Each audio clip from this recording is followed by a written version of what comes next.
Without objection, so ordered. The gentlelady is recognized for 5 minutes. Thank you so much, Mr. Speaker. Thank you for the time. Mr. Speaker, last week we commemorated a sad anniversary of the September 11th attacks on our nation.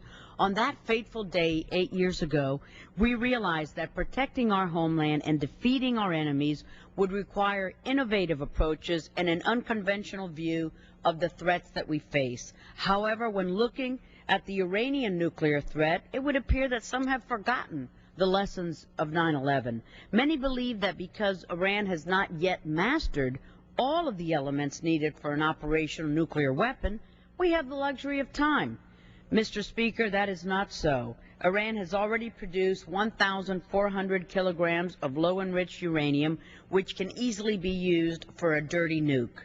As former President Clinton noted in the year 2005, if you have basically a cookie's worth of fissile material and you put it into a traditional bomb, you can amplify the destruction power by hundreds-fold or more.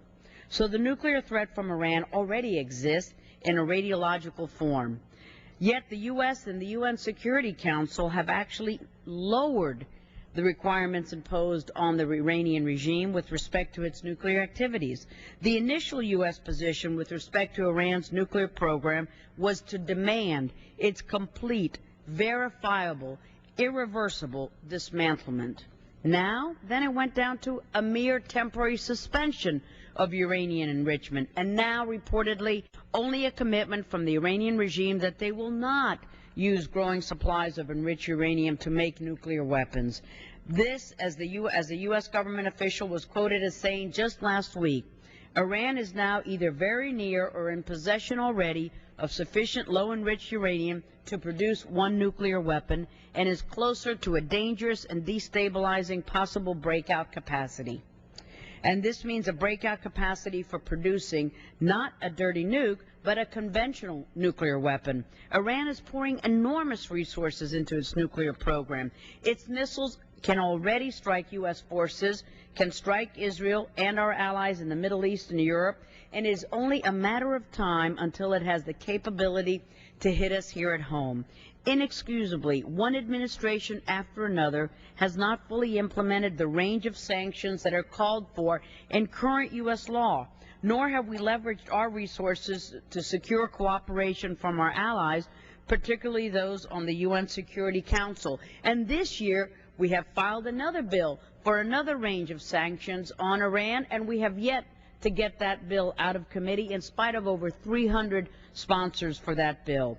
Next week at the United Nations in New York, for the first time, a President of the United States will chair a meeting of the UN Security Council. The Council will be holding a special summit on the general issue of nuclear nonproliferation, but will ignore the actions of specific countries such as Iran. The U.S. will also not use its presidency on the Security Council this month to pursue further sanctions targeting the Iranian regime. In fact, rather than using our platform at the UN to urge immediate action against the regime, the U.S. has again succumbed to Iranian manipulation.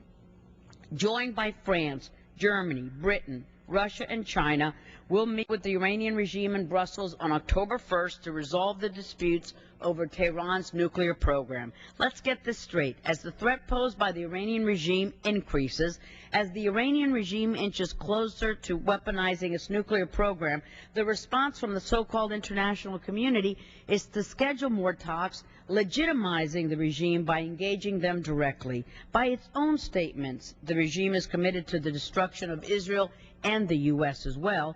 Ahmadinejad has repeatedly denied the existence of the Holocaust, called for Israel to be wiped off the map, spoken of achieving a world without America and Zionism. His quote, Iran is also the world's leading state sponsor of terrorism, assisted the attacks on our soldiers, and continues to this day in Iraq and Afghanistan, and poses a growing threat to the Persian Gulf, a major source of the world's oil. This threat is becoming global as Tehran expands its presence and influence throughout the Middle East and South and Central Asia, and right here in Latin America, as well as Africa. But right here in our own hemisphere, one need look no further than the 1994 bombing of the Jewish Community Center in Argentina and Buenos Aires to demonstrate Iran's willingness and ability to attack targets half a world away. In July, Secretary of State Hillary Clinton called for even stricter sanctions on Iran to try to change the behavior of the regime. I couldn't agree more, but we need them now. Let's act now. Thank you, Mr. Speaker. For what purpose does the gentleman